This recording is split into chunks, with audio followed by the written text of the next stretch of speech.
আসসালামু আলাইকুম সুপ্রিয় শিক্ষার্থীরা, আশা করি তোমরা ভালো আছো। স্কুল অফ এক্সিলেন্সের আরও একটি অ্যাডমিশন আয়োজনে তোমাদের সবাইকে স্বাগত জানাচ্ছি। আজকে আমরা পুরো ক্লাস জুড়ে কথা বলবো হচ্ছে জিএসটি ভুক্ত যে ইউনিভার্সিটিগুলো আছে সেগুলোর একদম ফাইনাল রিভিশনের 35টা প্রশ্ন নিয়ে। চলো আমরা শুরু করি, বেশি কথা না বলি, এখান থেকে শুরু। দেখো, তোমরা সবাই জানো জিএসটিতে প্রথমে কি থাকবে, একটা প্যাসেজ থাকবে, কিন্তু আমি বরাবরই তোমাদের প্রত্যেকটা ক্লাসে বলি যে প্রথমেই এত বড় বড় প্যাসেজ 10 মিনিট নষ্ট করে পড়ার দরকার নেই, আগে এই প্যাসেজ থেকে যে এমসিকিউগুলো আসছে সেগুলো পড়বা। দেখো, প্রথমে বলা হচ্ছে what is the central idea of the passage. এই এমসিকিউটা সলভ করতে তোমার পুরো প্যাসেজটা পড়তে হবে, এটার আগেই দরকার নেই তোমার। তুমি আগে শর্টকাট এমসিকিউগুলো সলভ করবা। যেমন ধরো, the word fragment in the passage nearly means. Fragment মানে কি? ফ্র্যাগমেন্ট মানে আমরা জানি টুকরা, কোনো কিছুর ছোট্ট টুকরা বা পার্ট। এটাকে প্যাসেজে কি হিসেবে ইউজ করা হয়েছে এইটা আমাদের হচ্ছে জানতে হবে। তারপরে দেখো, আরও কয়েকটা ওয়ার্ড থেকে এখানে প্রশ্ন এসেছে। According to the passage why might instant information be problematic. তাহলে একদম তাৎক্ষণিক তথ্য কি ধরনের সমস্যা সৃষ্টি করতে পারে, তাহলে এটা বুঝলাম যে প্যাসেজ থেকে সরাসরি আসা প্রশ্ন। এরপর একটা দেখো, which statement best reflects the author's attitude towards technology. এটার জন্য তোমাকে পুরো প্যাসেজটা পড়তে হবে, তাহলে তুমি বুঝতে পারবা যে প্যাসেজে এই লেখকের যে অ্যাটিটিউড, দৃষ্টিভঙ্গি, সেটা কেমন। আর একটা প্রশ্ন আছে, দেখো, what can be inferred from the passage, অর্থাৎ প্যাসেজ থেকে কি বোঝা যায়, মূল কথা। অর্থাৎ এখানে প্রশ্নটা কিন্তু টেকনিক্যাল।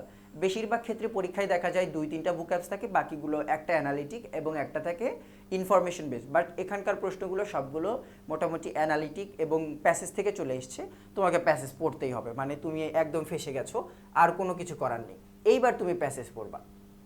দেখো, ইন রিসেন্ট ইয়ার্স, বর্তমান দিনগুলোতে, rapid technological advancement has transformed how people communicate and access information. অর্থাৎ বলা হচ্ছে এই বর্তমান যুগে এসে যে টেকনোলজির যে র্যাপিড, একদম খুব দ্রুত যে অ্যাডভান্সমেন্ট বা উন্নতিটা হচ্ছে, এইটা কোন জায়গায় ট্রান্সফর্ম নিয়ে এসেছে যেভাবে মানুষ একে অন্যের সাথে যোগাযোগ করে এবং তথ্যের অ্যাক্সেস নেয়, তথ্য ব্যবহার করে, এই জায়গাটাতে একটা বিশাল চেঞ্জ নিয়ে এসেছে, ট্রান্সফর্ম নিয়ে এসেছে। হোয়াইল দিস ইনোভেশন, এই আবিষ্কারগুলো, create new opportunities for learning and global communication. অর্থাৎ বলা হচ্ছে যখন এই ধরনের আবিষ্কারগুলো গ্লোবাল কমিউনিকেশন এবং বিভিন্ন শিক্ষাক্ষেত্রে লার্নিংয়ের জন্য অপরচুনিটি অর্থাৎ সুযোগ সুবিধা তৈরি করে, they also raise concern about declining attention spans and shallow engagement. অর্থাৎ বলা হচ্ছে একই সাথে যেটা উপকার করে, পাশাপাশি এটা কি করে, এটা হচ্ছে কনসার্ন সৃষ্টি করে, একটা উদ্বেগ সৃষ্টি করে। কি করতে পারে? কারণ এটা হচ্ছে আমাদের অ্যাটেনশনের যে স্প্যান, অর্থাৎ একজন মানুষ অ্যাটেনশনের স্প্যান তুমি কিভাবে বের করবা। একটা পদ্ধতি আছে, স্কেল দিয়ে মাপা হয়। এরকম করে স্কেল তোমার সামনে ধরা হবে, তোমাকে বলা হবে যে এই স্কেলটা ছাড়ার পরে তোমাকে এটা ধরতে হবে, তোমাকে বলা হবে না স্কেলটা কখন ছাড়া হবে। তো তোমার ওই স্কেলটা তোমার সামনে থেকে যখন ছেড়ে দিবে, তুমি এটা ধরে ফেলবে এরকম করে। হয়তো তুমি স্কেলের উপরের দিকে ধরলা, অর্থাৎ তুমি যে অংশটাকে ধরেছো তার উপরে যত ইঞ্চি বা সেন্টিমিটার থাকবে, ওইটা হচ্ছে তোমার হচ্ছে অ্যাটেনশনের স্প্যান, এরকম করে মাপা হয়।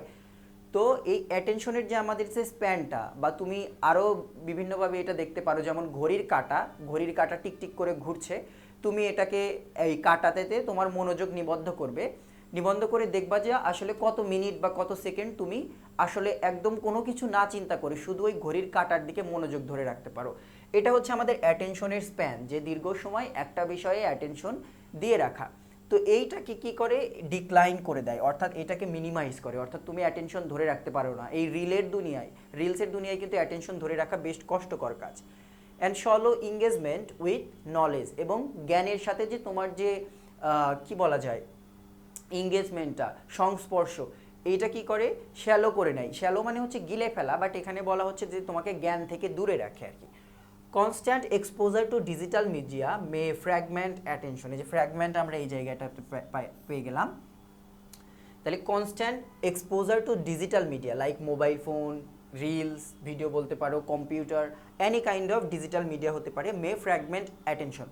তাহলে এখানে ফ্র্যাগমেন্ট বলতে কি বোঝাচ্ছে, ভেঙে দেওয়া, অর্থাৎ তোমার অ্যাটেনশন ভেঙে দিবে, টুকরো টুকরো করে দিবে, এটা বোঝাচ্ছে।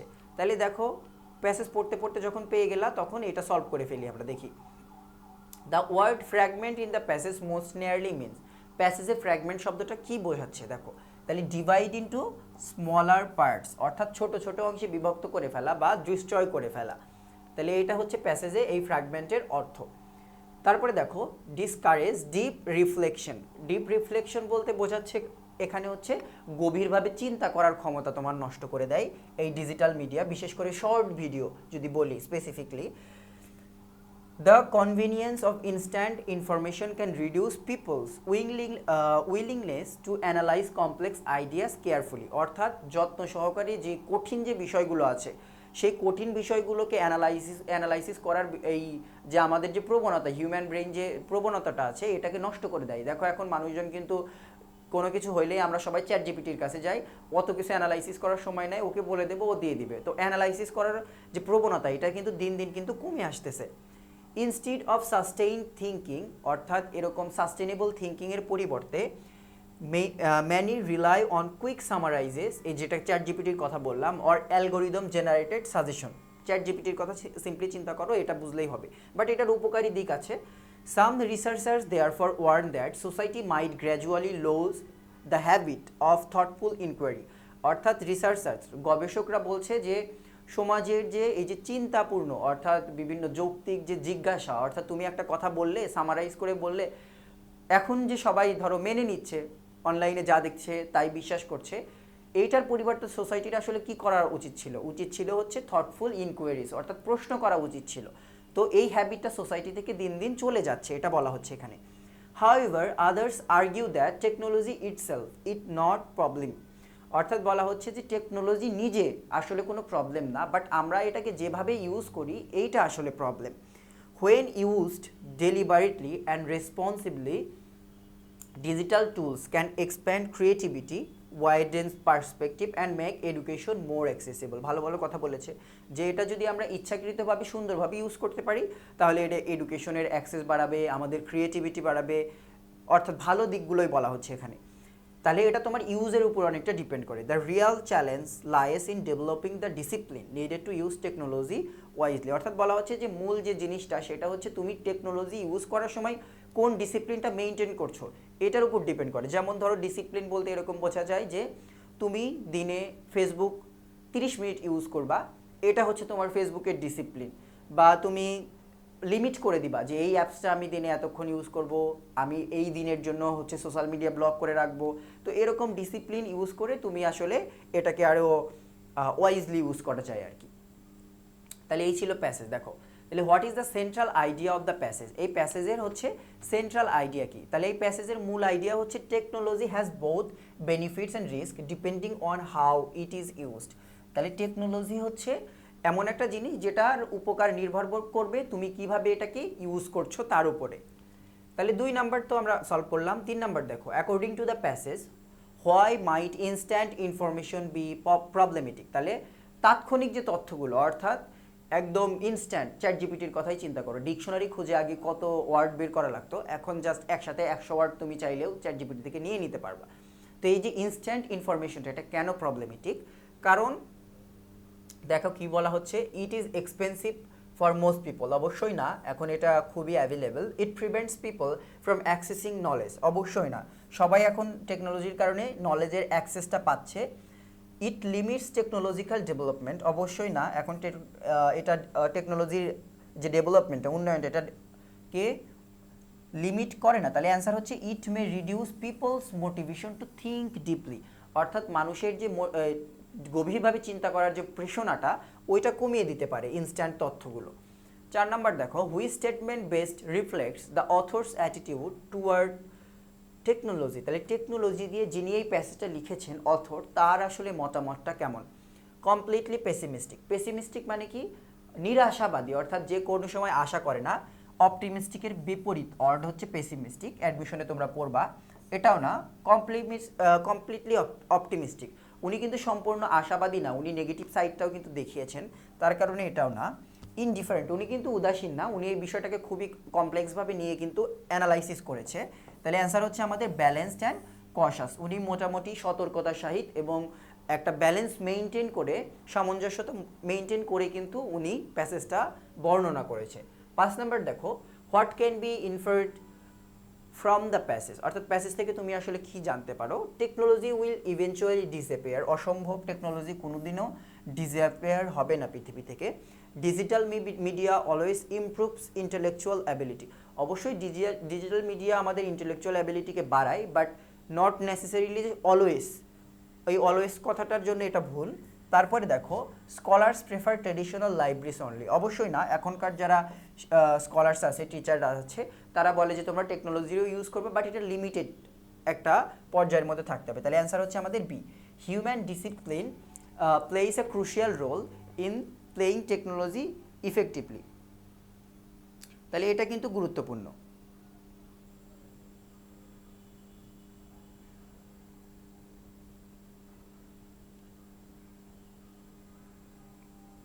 আচ্ছা, তাহলে পরের পাঠে যাই। 6 নাম্বার দেখো, which of the following synonymous to charitable. তাহলে চ্যারিটেবল মানে কি? চ্যারিটেবল মানে হচ্ছে দানশীল। চ্যারিটেবল মানে হচ্ছে দানশীল, যে ব্যক্তি অনেক দান করে সে হচ্ছে চ্যারিটেবল, হাজি মোহাম্মদ মোহসিনের মতো অনেকটা। তাহলে দেখো এটার সিনোনিম কোনটা চেয়েছে আমাদের। সিনোনিম দেখো, ফ্র্যাঙ্ক মানে কি? ফ্র্যাঙ্ক মানে হচ্ছে খোলা মনের। খোলা মন আর কিন্তু দানশীলের মধ্যে কিন্তু পার্থক্য আছে। স্যাভেজ মানে কি? স্যাভেজ মানে হচ্ছে অসভ্য। স্যাভেজ মানে হচ্ছে অসভ্য। তারপরে দেখো কুল আছে, কুল মানে মানে যে ঠান্ডাটা আরামদায়ক সেটা। ফ্র্যাঙ্ক মানে হচ্ছে খোলা মনের, খোলা মনের, এটা হচ্ছে ফ্র্যাঙ্ক। তাহলে একমাত্র সিনোনিম হচ্ছে আমাদের জেনারাস, অর্থাৎ উদার যে ব্যক্তি সেইটা। 7 দেখো, the synonym of the word envoy. Envoy অর্থ কি? ইনভয় অর্থ হচ্ছে দূত। ইনভয় অর্থ হচ্ছে দূত, যেমন রাষ্ট্রদূতের কথা তোমরা শুনেছো, ইনভয়। এখন দেখো পলিটিশিয়ান মানে রাজনীতিবিদ, এক্সিকিউটিভ মানে হচ্ছে নির্বাহী পরিচালক, আর্টিস্ট মানে হচ্ছে শিল্পী, একমাত্র অ্যাম্বাসেডর শব্দটা হচ্ছে দূতের সিনোনিম। 8 নাম্বার দেখো, choose the correct spelling. Spelling কিন্তু আসে, ভোক্যাবস তো অবশ্যই আসে 4-5টা মতন, এগুলো কিন্তু খুবই গুরুত্বপূর্ণ। তাহলে দেখো অ্যাপ্রোপ্রিয়েট বানানটা এখানে কোন জায়গায় সঠিক আছে? এটা হচ্ছে এ তে সঠিক আছে। দেখো অ্যাপ্রোপ্রিয়েট অর্থাৎ প্রথম অংশে অ্যাপ, তারপরে হচ্ছে রো, এরপরে হচ্ছে প্রি, এরপরে হচ্ছে এট, অর্থাৎ মূল যে সমস্যাটা তোমাদের হবে এই আর আর নিয়ে। অ্যাপ্রো প্রথম অংশেও আর আছে, প্রিয়েট এই অংশেও আর আছে। দেখো এই অংশে এখানে আর দেয়নি, এই অংশে এখানে আর নেই, এখানে দুইটাই জায়গাতে আর আছে, বাট পি একটা কম আছে এখানে। 9 দেখো, দ্য কমিটি। এই কমিটি শব্দটাও কিন্তু স্পেলিংয়ের জন্য গুরুত্বপূর্ণ, এটা মনে রাখবা। কম মিট, তারপরে হচ্ছে টি, কম মিট টি, এরকম, অর্থাৎ double M I double T double E, এখানে আই প্রথম, সিও এবং আই ব্যতীত সবগুলো ডাবল করে আছে। The committee was divided dash the issue of funding the project. আমরা জানি ডিভাইডেড বা ট্রান্সফর্ম, ডিভাইডেড তারপরে হচ্ছে ট্রান্সফর্ম, ডিভাইডেড আর ট্রান্সফর্ম এই দুইটা শব্দের পরে দেখা যায় যে ভাগ হয়ে গেছে, বোঝাতে আমরা কি বুঝি? ইনটু দেখা যায় সাধারণত, যে অনেক ভাগে ভাগ হয়ে গেছে, ডিভাইডেড ইনটু, ট্রান্সফর্মড ইনটু, এরকম দেখা যায়। বাট এই জায়গায় বিষয়টি একটু ডিফারেন্ট, কারণ যারা একটু রিডিং স্কিল আছে তারা পড়লেই বুঝতে পারবে এখানে বসানো যাচ্ছে না। The committee was divided into the issues. তাহলে কমিটি কি আসলে সমস্যায় ভাগ হতে পারে? কমিটি কিন্তু সমস্যায় ভাগ হতে পারে না, দলে ভাগ হয়ে যেতে পারতো, বাট এই কারণে এখানে তোমাকে ইউজ করতে হবে ওভার। ওভার কেন?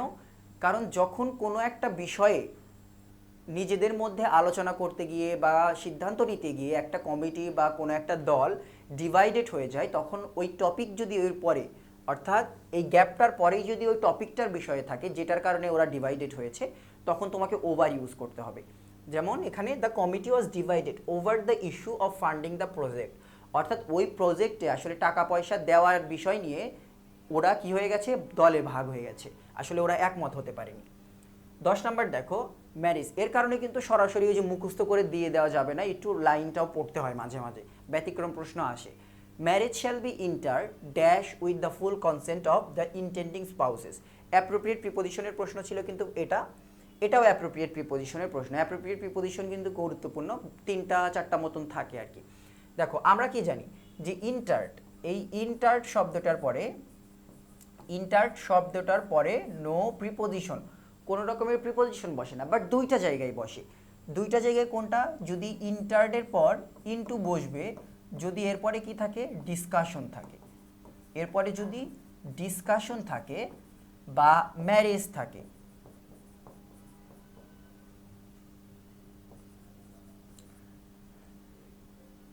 আচ্ছা, এই দুইটা ক্ষেত্রে শুধুমাত্র তোমাদের এই ইনটুটা বসে। এখন খেয়াল রাখতে হবে, এরপরে সরাসরি যদি ডিসকাশনের কথা নাও বলা থাকে, অর্থাৎ বোঝা যাচ্ছে যে কোনো একটা আলোচনার মধ্যে প্রবেশ করছে, এরকম বোঝালেই ইনটু হবে, বা বিয়ের ক্ষেত্রে হবে। দেখো এইটা হচ্ছে তোমাদের বোর্ড বই থেকে নেওয়া একটা প্যাসেজ। এখানেই শুধুমাত্র এই একটা জায়গাতেই আমি এখন পর্যন্ত পেয়েছিলাম যে ম্যারেজের ক্ষেত্রে ইন্টার্ড ইনটু বসে আর কি। ম্যারিজ দেখো shall be entered into with the full consent of intending spouses. আমরা কিন্তু সবাই জানি যে এই ইন্টার্ডের পরে সাধারণত প্রিপজিশন বসে না, বাট এই দুইটা হচ্ছে ব্যতিক্রম নিয়ম। তাহলে এইখানে হচ্ছে তোমাদের বসবে ইনটু, আর এইখানে বসবে হচ্ছে ওভার। 11 দেখো, he pride himself dash his ability to remain calm in difficult situation. এটাও অ্যাপ্রোপ্রিয়েট প্রিপোজিশন, অর্থাৎ নিজের কোনো একটা গুণ বা বিষয়ের উপর, অর্থাৎ নিজেকে নিয়ে গর্ব। এই ক্ষেত্রে টেক হি প্রাইড হিমসেলফ, এটা হচ্ছে হবে অন, টেক প্রাইড অন হয় এটা। He pride himself on his ability, নিজেকে নিয়ে গর্ব করা। তারপরে দেখো 12 number, choose the odd one out, অর্থাৎ এইটা অর্থ হচ্ছে আলাদা, এইটা অর্থ বোঝায় আলাদা, যে এইখানে চারটা অপশন দেওয়া আছে, এই চারটা অপশনের মধ্যে কোনটা আলাদা। এই নিয়মটা মাঝে মাঝে উল্টাপাল্টা আসে, যেমন কিছু কিছু আছে যে ভার্বের কোনো ফর্ম নেই ওটা, বা ট্রান্সফর্ম করা যায় না। আবার কিছু কিছু এখানে যেমন এসেছে হচ্ছে বুকআপ সিনোনিম অ্যান্টোনিম দিয়ে। তো এই লাইনটা দিয়ে অনেক রকমের প্রশ্ন করা যায়। এটা হচ্ছে সবচেয়ে কমন, যে একটা শব্দ হয় সিনোনিম থাকবে, বাকি সবগুলো অ্যান্টোনিম থাকবে, বা একটা শব্দ অ্যান্টোনিম থাকবে, বাকি সবগুলো সিনোনিম থাকবে। ওই একটা তোমাকে খুঁজে পেতে হবে, এটা সবচেয়ে সহজটা। দেখো অ্যাক্টিভ মানে কি? অ্যাক্টিভ মানে সক্রিয়, অ্যালার্ট মানেও সক্রিয়, প্লেফুল মানে আমোদে, আমোদে মানে যে ব্যক্তিটা আমোদ করছে অর্থাৎ মজা করছে সে অবশ্যই অ্যাক্টিভ আছে ওই মুহূর্তে। তাহলে একমাত্র ব্যতিক্রম হচ্ছে ইনার্ট। ইনার্ট মানে হচ্ছে নিষ্ক্রিয়, ইনার্ট মানে হচ্ছে নিষ্ক্রিয়। 13 দেখো, the teacher had his backbencher student dash for the annual examination of the school. এইটা হচ্ছে পজিটিভ ভার্বের নিয়ম। পজিটিভ ভার্ব তোমরা অ্যাডমিশনে অনেক পড়েছো, কারণ অনেক গুরুত্বপূর্ণ এবং বারবার আসে। পজিটিভ ভার্বে কি থাকে? মেক, হ্যাড, এই ধরনের শব্দগুলো থাকে, এবং এরপরে হচ্ছে যে ব্যক্তি, অর্থাৎ একজন কাজ করায়, যে কাজ করে তারপরে কি বসে? সরাসরি বেস ফর্ম বসে। যেমন এইখানে ধরো টিচার, ইনি হচ্ছে কাজ করাচ্ছে, এরপরে যে হ্যাড পজিটিভ ভার্বটা, এরপরে হচ্ছে হিজ ব্যাক বেঞ্চার স্টুডেন্ট, এরা হচ্ছে অ্যাকশন ডুয়ার, অর্থাৎ যে মূলত কাজ করছে। টিচার কিন্তু নিজে পরীক্ষা দিচ্ছেন না, স্টুডেন্টকে দিয়ে পরীক্ষা, মানে স্টুডেন্টকে পরীক্ষায় বসাচ্ছে, অর্থাৎ বসার কাজটা কে করছে? স্টুডেন্ট করছে। তার কারণে এই হচ্ছে অ্যাকশন ডুয়ার, যে কাজটা করে। এরপরে কি বসে আমাদের? ভি ওয়ান বা বেস ফর্ম। বেস যেটা, এইটা বসবে। দেখো এখানে বেস ফর্ম কোনটা আছে? হ্যাভ স্যাট তো বেস ফর্ম না, টু সিটও না, স্যাট তো সেকেন্ড মানে পাস্টে চলে গেল, ভি টু, একমাত্র সিট হচ্ছে বেস ফর্ম। 14 নাম্বার দেখো, choose the correct sentence. Correction কিন্তু গুচ্ছের পরীক্ষায় আসবে, এবং এই প্রত্যেকটা লাইন তোমাকে আলাদা আলাদা করে অ্যানালাইসিস করতে হবে। এর জন্য বেশ কয়েকটা টপিক থেকে প্রশ্ন নেয়, যেমন সাবজেক্ট ভার্ব এগ্রিমেন্ট থেকে আসে, রাইট ফ্রম আ ভার্ব থেকে আসে, তারপরে হচ্ছে আরও একটা জায়গা আছে, সেটা হচ্ছে অ্যাফার্মেটিভ নেগেটিভ এগ্রিমেন্ট থেকে আসে। এগুলো চারটা অপশন বানাবে, তোমাকে সঠিকটা খুঁজে নিতে হবে বা ভুলটা খুঁজে নিতে হবে, এরকম একটা অবস্থা। প্রথমটা দেখো, the reason of my silence is due to illness. এটা হচ্ছে অন কাইন্ড অফ রিডান্ডেন্সি বলা যায়, রিডান্ডেন্সি থেকে এসেছে। তুমি যদি দ্য রিজন ইউজ করো, তাহলে ডিউ টু ইউজ করার কোনো দরকার নেই, কারণ যা রিজন তাই ডিউ টু, এইটা দুইটা একসাথে ইউজ করা যাবে না, তার কারণে এটা ভুল। ডি নাম্বার দেখো, my silence is due the my illness, কিন্তু হয় না, এখানে টু থাকলে হয়তো, তার কারণে ভুল। সি দেখো, the reason of my silence is a due to, আবার সেম অবস্থা, দ্য রিজন আছে, এখানে এ ডিউ টু আছে। ডিউ টু মানে কারণে, রিজন মানেও কারণে, তার কারণে এটা ভুল। তাহলে আমাদের সঠিক অ্যান্সার কোনটা? সঠিক অ্যান্সার হচ্ছে আমাদের এই বিটা, my silence is due to my illness. 15 number দেখো, choose the correct sentence. Over a billion people using Microsoft Windows operating system. প্রথম লাইনে তাহলে ভুল কোনটা? শুধুমাত্র ইউজিং আছে, শুধুমাত্র ইউজিং দিয়ে একটা বাক্য কখনো গঠন করা যাবে না, কারণ তোমার লাগবে কি? একটা অক্সিলারি ভার্ব লাগবে তোমার এই জায়গায়, কিন্তু অক্সিলারি ভার্ব তো আমাদের এখানে নেই। অক্সিলারি ভার্ব বলতে ফাইনাইট ভার্ব, একটা ফাইনাইট ভার্ব ছাড়া একটা বাক্য কখনোই সঠিকভাবে গঠন হয় না, তার কারণে এটা ভুল। আমাদের এখানে ফাইনাইট ভার্ব দরকার ছিল। ডি দেখো, over a billion peoples, peoples কিন্তু হয় না, কারণ পিপল আমরা জানি নিজেই প্লুরাল, এর সাথে এস দেওয়ার দরকার নাই। ঠিক যেমন আমরা জানি চাইল্ড, এইটা হচ্ছে সিঙ্গুলার, তারপরে এটার প্লুরাল হচ্ছে চিলড্রেন, চিলড্রেন হচ্ছে প্লুরাল। অনেকে মনে করে চিলড্রেন মানে বাচ্চা, এর সাথে একটা এস লাগিয়ে দিই, কিন্তু চিলড্রেন কিন্তু প্লুরাল, চাইল্ড সিঙ্গুলার, এর সাথে এস লাগানো যায়নি। তেমন পিপল হচ্ছে প্লুরাল, এর সাথে এস লাগানো যাবে না। তারপরে দেখো, over a billion people uses, আমরা জানি পিপল প্লুরাল, প্লুরালের সাথে থার্ড পারসন সিঙ্গুল মানে প্লুরাল নাম্বার হলে এস বা ইএস কিন্তু হয় না, তার কারণে এটা ভুল। তাহলে অ্যান্সার হচ্ছে আমাদের সি, এটা answer. Over a billion people use Microsoft Windows operating systems. দেখো 16 নাম্বার, এটা আসছে হচ্ছে তোমাদের ইডিয়মস থেকে, এটা হচ্ছে ইডিয়মসের প্রশ্ন, ইডিয়মসের থেকে আসা প্রশ্ন। ফল ইনটু লাইন অর্থাৎ রাস্তায় পড়া, রাস্তায় পড়া বলতে মানে লাইনে আসা এরকম বোঝাচ্ছে। এইটা অর্থ হচ্ছে অ্যাগ্রি। এটা বাংলায় একটা এক্সপ্রেশন আছে, তোমরা অনেকে পড়ো যে এই যে এইবার তুমি লাইনে আসছো, এই যে আমরা যে বলি বন্ধু এইবার তুমি লাইনে আসছো মানে সোজা হয়েছো, অর্থাৎ অ্যাগ্রি, এবার সঠিক পথে আসছো, অর্থাৎ অ্যাগ্রি করা, ফল ইনটু লাইন, অ্যাগ্রি করা। 17 দেখো, the girl broke the cup, এটা আসছে তাইলে ট্যাগ কোশ্চেন থেকে, এটা ট্যাগ কোশ্চেন থেকে আসা প্রশ্ন। The girl broke the cup, broke হচ্ছে V2 অর্থাৎ পাস্টে আছে, তাহলে পাস্ট ইনডিফিনিট টেন্স হইলে আমরা কি বসে জানি, ডিড বসে। তাইলে দেখো প্রথমে আমরা বাদ দেব হচ্ছে হ্যাজ, হ্যাজ বাদ দেব, এবং এখানে আছে হি, এখানে বলা আছে দ্য গার্ল, দ্য গার্লের সাথে কখনোই হি হবে না, শি হবে, তার কারণে এ বাদ। এখন অপশন বাদ আছে বি এবং ডি। যদি সেন্টেন্স পজিটিভ হয় তাহলে আমাদের নট ইউজ করতে হবে, সেন্টেন্স নেগেটিভ যদি থাকে তাহলে পরের অংশে নট ইউজ করা যাবে না, এটা ট্যাগ কোশ্চেনের জেনারেল নিয়ম।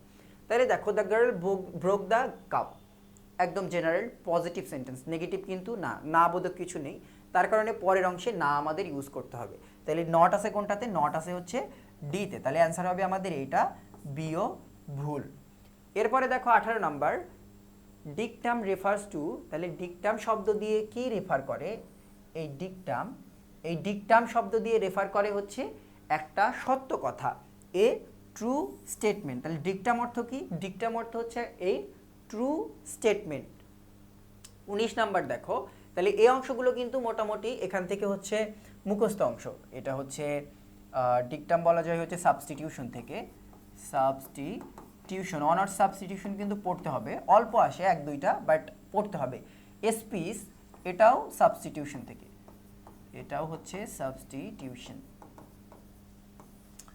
Speech full of too many word is called dash, অর্থাৎ একটা স্পিচ বক্তব্য যেটার মধ্যে প্রচুর পরিমাণ ওয়ার্ড সেটাকে বলা হয় হচ্ছে a verbose speech, verbose speech. Verbose speech হচ্ছে a speech full of too many words, যেখানে অনেক শব্দ আছে সেটা হচ্ছে ভার্বো স্পিচ। এরপরে দেখো 20 নাম্বার, প্রোটাগনিস্ট, এটা আসছে লিটারেচার থেকে, লিটারেচার থেকে কিন্তু তোমাদের গুচ্ছে এক দুইটা করে প্রশ্ন আসতে দেখা যায় প্রতিবারই লিটারেচার। তাহলে প্রোটাগনিস্টকে, প্রোটাগনিস্ট হচ্ছে নায়ক, অর্থাৎ মূল যে তুমি একটা গল্প পড়ছো এই গল্পের যে নায়ক তাকে বলা হয় হচ্ছে প্রোটাগনিস্ট। তাহলে এখানে দেখো, the villain in a play, villain কিন্তু প্রোটাগনিস্ট না, দ্য লিডিং ক্যারেক্টার এটা। তাহলে প্রোটাগনিস্টকে, প্রোটাগনিস্ট হচ্ছে লিডিং ক্যারেক্টার, অর্থাৎ যে হচ্ছে নায়ক সে হচ্ছে লিডিং ক্যারেক্টার বা প্রোটাগনিস্ট। এরপরে 21 দেখো, I am use to dash there every Monday, এটা হচ্ছে রাইট ফর্ম অফ ভার্ব থেকে আসছে। আমরা জানি ইউজ টু, এই ইউজ টুর পর আমরা সব সময় শিখে আসি ইউজ টু প্লাস সরাসরি কি বসে, V1 বসে, আমরা সব সময় ইউজ টুর পরে V1 দিই, বাট এই ক্ষেত্রে ব্যতিক্রম, কারণ ইউজ টুর আগে যদি তুমি দেখো একটা অক্সিলারি ভার্ব আছে তাহলে আর ইউজ টুর পরে V1 এই নিয়ম আর খাটবে না, তখন তোমাকে ইউজ টুর পর ভার্বের, এইটার কারণে ভার্বের আইএনজি, ভার্ব প্লাস আইএনজি তোমাকে এখানে একটা বসাতে হবে, তার কারণে কি হবে, গোয়িং হবে। I am use to going there every Monday. 22 দেখো, my family member do not like spicy food and dash I dash, oh sorry and I dash. তাহলে এটা আসছে তোমাদের হচ্ছে নেগেটিভ এগ্রিমেন্ট থেকে, নেগেটিভ এগ্রিমেন্ট, তোমরা অ্যাফার্মেটিভ এবং নেগেটিভ এগ্রিমেন্ট পড়েছো, অ্যাফার্মেটিভ এবং নেগেটিভ এগ্রিমেন্ট পড়েছো ওখানে, অর্থাৎ কেউ একজন না বললো যে আমি এই কাজটা করি না এবং তুমি বললা এবং আমিও করি না, অর্থাৎ পুরো বাক্য বলার দরকার নেই, তুমি জাস্ট তোমার বন্ধু বললা আমি বাজারে যাই না, তুমি বললা আমিও, শেষ। এই আমিও কথাটা ইংলিশে কিভাবে প্রকাশ করে, এটাকেই বলা হয় হচ্ছে অ্যাফার্মেটিভ এবং নেগেটিভ এগ্রিমেন্ট। তাহলে এটা আমাদের নেগেটিভ এগ্রিমেন্ট থেকে এসেছে, যেহেতু বলছে আমাদের পরিবারের কেউ পছন্দ করে না, তুমিও না বলবা, এখন কিভাবে। এখন দেখো আমরা জানি যেহেতু সাবজেক্ট দেওয়া আছে তার মানে বোঝা যাচ্ছে আর নেইদার ইউজ করা যাবে না, কারণ নেইদারের নিয়ম কেমন, যদি নেইদার দিয়ে তুমি হচ্ছে নেগেটিভ এগ্রিমেন্ট প্রকাশ করতে চাও তাহলে নেইদার বসবে, তাহলে প্রথমে হচ্ছে নেইদার বসাতে হবে তোমাকে, প্রথমে বসাতে হবে তোমাকে নেইদার, নেইদারের পরে বসাতে হবে তোমাকে একটা অক্সিলারি ভার্ব বসাতে হবে, তারপরে তোমাকে একটা সাবজেক্ট বসাতে হবে। কিন্তু এই ফর্মে দেখো সাবজেক্টটা শেষে বসে, কিন্তু আমাদের সাবজেক্টটা এন্ডের পর পর চলে আসছে, তার মানে ইজিলি বোঝা যাচ্ছে নেইদার কখনোই হবে না, তাহলে নেইদার দুটা প্রথমে বাদ।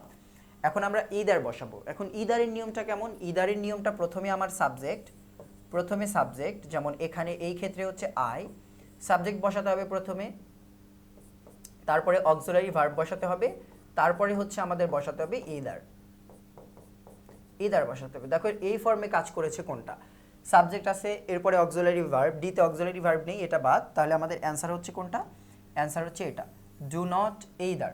তাহলে my family member do not like spicy food and I do not either, তাহলে এটা হচ্ছে আমাদের অ্যান্সার। 23 নাম্বার দেখো, had I known the truth, এটা এসছে হচ্ছে কন্ডিশনাল থেকে, এটা হচ্ছে কন্ডিশনালের প্রশ্ন, এটা হচ্ছে কন্ডিশনাল থেকে আসা প্রশ্ন।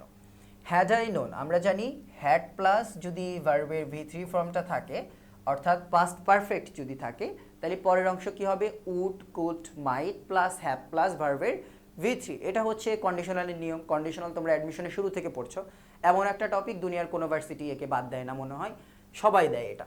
তাহলে had I known the truth, তাহলে I would not have taken হবে এখানে, উড নট হ্যাভ এখানে টেকেন হবে, টেক আছে তার কারণে ভুল, উড নট টেক হয় হচ্ছে সেকেন্ড কন্ডিশনালে, উইল নট টেক হয় ফার্স্ট কন্ডিশনালে, তাহলে অ্যান্সার কোনটা আমাদের, আমাদের অ্যান্সার হচ্ছে would not have taken the gift, অর্থাৎ আমি যদি সত্য কথাটা জানতাম তাহলে তার থেকে গিফটটা উপহারটা আমি নিতাম না। 24 দেখো, তাহলে এই 24টা আসছে হচ্ছে ক্লজ বা ফ্রেজ থেকে, এটা হচ্ছে ফ্রেজ থেকে আসা প্রশ্ন, identification of clause and phrase থেকে। The father harvesting crops in the field is my, the farmer harvesting crops in the field is my father. তাহলে আমরা জানি যে এরকম যদি কোনো রকমের ফ্রেজ অথবা ক্লজ তোমাকে আইডেন্টিফাই করতে দেয়, তাহলে তোমাকে আমরা প্রথমে কি শিখিয়েছি যে ইট দিয়ে রিপ্লেস করবা, ইট দিয়ে যদি রিপ্লেস করে মিনিং আসে তাহলে সেটা হয় নাউন ক্লজ অথবা নাউন ফ্রেজ হবে। তাহলে দেখি ইট দিয়ে রিপ্লেস করে অর্থ হয় কিনা।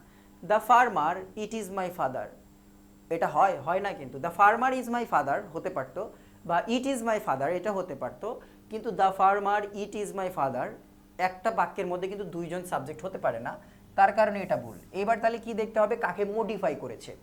দেখো মডিফাই করেছে দ্য ফার্মারকে। এখন দ্য ফার্মার কি, দ্য ফার্মার হচ্ছে নাউন, এখন নাউনকে কে মডিফাই করলো, এই পুরো ফ্রেজটা, the farmer harvesting crops in the field. Harvest মানে হচ্ছে ফসল তোলা, অর্থাৎ জমি থেকে যে কৃষকটি ফসল উত্তোলন করছে সে আমার বাবা। তাহলে যে ফসল উত্তোলন করছে এটা কাকে মডিফাই করছে, এই ফার্মারকে। তাহলে নাউনকে মডিফাই করলে কি হয়, আমরা জানি নাউনকে মডিফাই করলে হয় হচ্ছে অ্যাডজেক্টিভ, তাহলে নাউন দুটা প্রথমে বাদ।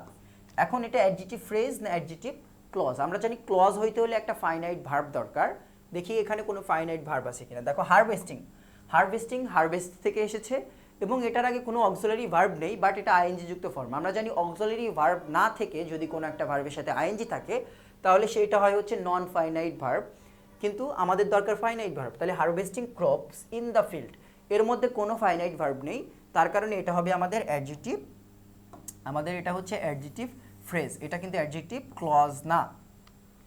দেখো তারপরে 25 দেখো, মাইন্ড ইওর ওন বিজনেস, তাহলে which part of speech it's mind in the sentence, তাহলে এই সেন্টেন্সে মাইন্ড কোন পার্টস অফ স্পিচ। দেখো আমরা জানি একটা বাক্য কোনোদিনও ভার্ব ছাড়া হতে পারে না। বিজনেস কি, এখানে বিজনেস হচ্ছে নাউন, বিজনেস নাউন, ওন মানে হচ্ছে নিজের, এখানে ওন হচ্ছে তাহলে অ্যাডজেক্টিভ। তারপরে দেখো মাইন্ড ইওর ওন বিজনেস, এখানে ইওরটাও অ্যাডজেক্টিভ, ইওর আমরা অবশ্যই প্রোনাউন বাট এখানে কিন্তু adjective, your business, your business, own business, অর্থাৎ মডিফাই করছে বিজনেসকে, নাউনকে যেই মডিফাই করবে সেই অ্যাডজেক্টিভ হবে। তাহলে একমাত্র ব্যতিক্রম এখানে আছে মাইন্ড, যেটা নাউনকে মডিফাই করছে না এবং ভার্ব ছাড়া কোনো বাক্য হয় না। তার মানে বোঝা যাচ্ছে এখানে মাইন্ডটা কি, মাইন্ডটা ভার্ব। এরকম আরও সেন্টেন্স আছে, যেমন কমন যেটা পরীক্ষায় বারবার আসে সেমন হচ্ছে water the saplings, water the saplings, water the saplings. Saplings মানে হচ্ছে চারা গাছ, চারা গাছে পানি দাও। এখন দেখো স্যাপলিংস হচ্ছে নাউন, দা আর্টিকেল, বাট এই বাক্যে হচ্ছে অ্যাডজেক্টিভ। তাহলে এখন একটা বাক্য হইতে গেলে আমরা ভার্বের দরকার, সেই ভার্বের কাজটা কে করছে, এই ওয়াটার। এই ওয়াটার এখানে কি অর্থে ইউজ করা হচ্ছে, পানি অর্থে না, পানি দেওয়া অর্থে, অর্থাৎ গাছে পানি দেওয়া অর্থে ইউজ করা হচ্ছে। সেরকম এখানে মাইন্ড মন হিসেবে ইউজ করছে না, এখানে হচ্ছে নিজের কাজের উপরে মনোযোগ দেওয়া বা নিজের কাজগুলো করা নিজের মতো, সেটা বোঝাচ্ছে এখানে অনেকটা। 26 দেখো, the money was divided not between his two sons only but between all his sons and daughters, here his is dash. তাহলে হিজ, এই বাক্যে এই হিজটা কোন পার্টস অফ স্পিচ, তাহলে identification of parts of speech থেকে কিন্তু তোমাদের প্রশ্ন কিন্তু আসবে। তাইলে দেখো প্রথমে হচ্ছে প্রোনাউন, অবশ্যই হিজ একটা প্রোনাউন, এটা তো আমরা সবাই জানি, হিজ কখনোই প্রিপোজিশন না। তারপরে হচ্ছে হিজ সাধারণত নাউন হিসেবে দেখা যায় না, বাট আমাদের দেখতে হবে প্রিপোজিশন নেই, এটা আমরা কনফার্ম, কারণ প্রিপোজিশনের চেহারা আমরা চিনি মোটামুটি। তাইলে দেখি এই বাক্যে হিজ টু সন্স, তাহলে টু এখানে অ্যাডজেক্টিভ, কারণ এটা মডিফাই করছে সন্সকে, সন্সটা হচ্ছে নাউন, এবং হিজটা মডিফাই করছে কাকে, এটাও মডিফাই করছে সন্সকে। টু সন্স, হিজ সন্স মানে কি, তার ছেলেরা, টু সন্স মানে দুই ছেলেরা, দুই ছেলে। তাহলে নাউনকে মডিফাই করলে এটাও হচ্ছে আমাদের অ্যাডজেক্টিভ। এখন কথা হলো তাহলে নাউন তো হচ্ছে না, অ্যাডজেক্টিভ না প্রোনাউন? এখন মূল কথা, অবশ্যই হিজ একটা প্রোনাউন, বাট তোমাকে তো বলা হয়নি হিজ কি, তোমাকে বলা হচ্ছে হেয়ার। এই বাক্যে এই হিজটা কি, এই বাক্যে হিজটা হচ্ছে অ্যাডজেক্টিভ, অর্থাৎ এই বাক্যে প্রোনাউন হওয়া সত্ত্বেও হিজটা কিন্তু অ্যাডজেক্টিভের কাজ করছে। 27 দেখো, এটাও লিটারেচারের প্রশ্ন, বাট এটা বোর্ড বই থেকে এসেছে, বোর্ড বই থেকে দিবে কিনা বলা যাচ্ছে না, বাট তোমরা বোর্ড বইয়ের লেখকগুলোরটা একটু করে পড়বে। দেখো, D.H. Lawrence was an dash poet. D.H. Lawrence ছিল হচ্ছে একজন ইংলিশ পোয়েট, এগুলো মুখস্থ অংশ। তারপরে দেখো 28, আই শ্যাল বি টিচিং হিম, অর্থাৎ আই শ্যাল বি টিচিং হিম, এটা তোমার প্যাসিভ ভয়েস করতে হবে, এখানে বলা হচ্ছে। দেখো তাহলে আমরা জানি প্যাসিভে করার ক্ষেত্রে আমরা প্রথমে অবজেক্টে সাবজেক্ট বানাবো, তাহলে হিম থেকে হি বানাবো, সবগুলোতে হি আছে। এখন হি এর সাথে শ্যাল বসে না, হি এর সাথে সাধারণত উইল বসে, দুইটা প্রথমে বাদ। পরীক্ষায় যদি আবার দেখো সবগুলো উইল দিয়ে করেছে বা সবগুলো শ্যাল দিয়ে করেছে, তাহলে সেই ক্ষেত্রে কিন্তু ব্যতিক্রম কথা, তোমাকে শ্যালই নিতে হবে। বাট এখানে যেহেতু উইল আছে, আমরা উইলের দিকে যাব অবশ্যই। তাহলে হি উইল, আমরা জানি শ্যাল বি টিচিং, কন্টিনিউয়াস থাকলে shall be being plus V3 হয়, তাহলে বিং থাকতে হবে আমাদের, হি উইল বি বিং হবে। তাহলে এই দেখো এই বাক্যে বিং আছে, এখানে বিং নেই, তার কারণে ডি বাদ, অ্যান্সার হচ্ছে আমাদের C, he will be being teach থেকে হচ্ছে টট বাই মি। এরপরে দেখো 29 number, dash is currently available to researchers who study the indigenous life of Bangladesh. তাহলে এটা মূলত এসেছে নাউন থেকে। আমরা জানি ইনফরমেশন নাউনটা কিন্তু আনকাউন্টেবল, এটা গণনা করা যায় না, আর যে জিনিস তুমি গণনা করতে পারো না সেই জিনিসের আগে ফিউ দেওয়া যাবে না। প্রশ্নটি কিন্তু খুবই ইজি, জাস্ট এই জিনিসটা জানলেই তুমি প্রত্যেকটা বাদ দিতে পারবা, বুঝতে পারবা যে এই লিটলটা হবে লিটল ইনফরমেশন, যেহেতু গোনা যাচ্ছে না, জানি অগণনাযোগ্য যে কোনো জিনিসের সাথে কি হবে, এই লিটল শব্দটা ইউজ করা হয়। 30 দেখো, everything including the expensive red card dash is bought by him. তাহলে এটা আসছে আমাদের হচ্ছে সাবজেক্ট ভার্ব এগ্রিমেন্ট থেকে, সাবজেক্ট ভার্ব এগ্রিমেন্ট থেকে, সাবজেক্ট ভার্ব এগ্রিমেন্টের প্রশ্ন, everything including the expensive red card dash brought by him. আমরা জানি এই ইনক্লুডিং এর মতো আর একটা জিনিস আছে অ্যাজ ওয়েল অ্যাজ, এই দুইটা everything including the expensive red card, মূল কথাটাই মূল সাবজেক্টটা এভরিথিং। যেমন আর একটা আছে my brother as well as my father, তাহলে কি হবে, এরপরে গো হবে না গোস হবে, এরপরে কিন্তু গোসই হবে, কারণ প্রথমটা যদি সিঙ্গুলার হয় প্রথমটাকেই ধরে করতে হবে। যেমন এখানে everything including the expensive red card, মূল সাবজেক্টে এভরিথিং, এখন এভরিথিং কোনটা নেয়, আমরা জানি এভরিথিং হচ্ছে সিঙ্গুলার নাই, তাহলে এখানে হবে এভরিথিং এর সাথে হবে হচ্ছে was, everything including the expensive red card was bought by him. 31 দেখো, the flocks of flying fish skimmed in terror from the approaching hull. তাহলে এখানে ফ্লাইংটা কি, এই ফ্লাইংটা আমরা জানি ফ্লাইং এখানে কি হিসেবে ইউজ করছে, এটা আইএনজি ভার্ব বলতে কিছু নাই আসলে, নাউন এখানে নাউন না, দেখো ফিশটা নাউন, তার কারণে নাউন বাদ। এখন এটা পার্টিসিপল না ফাইনাইট ভার্ব, এখন ফাইনাইট ভার্ব হতে গেলে আমরা জানি কি দরকার, এর আগে একটা অক্সিলারি ভার্ব দরকার, তাহলে ফাইনাইট ভার্ব হবে। বাট ফাইনাইট ভার্ব ছাড়া যদি একটা ভার্বের আইএনজি যুক্ত ফর্ম বাক্যের মধ্যে দেখা যায় তাহলে সেইটা সাধারণত অ্যাডজেটিভ হয়, অ্যাডজেটিভের কাজ করে এবং অ্যাডজেটিভগুলো পার্টিসিপলের কাজ করে, তার কারণে এখানে অ্যান্সার হচ্ছে আমাদের পার্টিসিপল। ফ্লাইং ফিশ অর্থাৎ ওই মাছের অবস্থান বোঝাচ্ছে পার্টিসিপল বা অ্যাডজেটিভ। এটা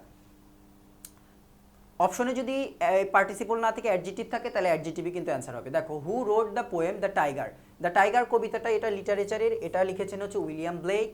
তারপরে দেখো হচ্ছে 33 নাম্বার, প্রোডিজিয়াস, প্রোডিজিয়াস মানে কি, প্রোডিজিয়াস মানে হচ্ছে বৃহৎ বড়।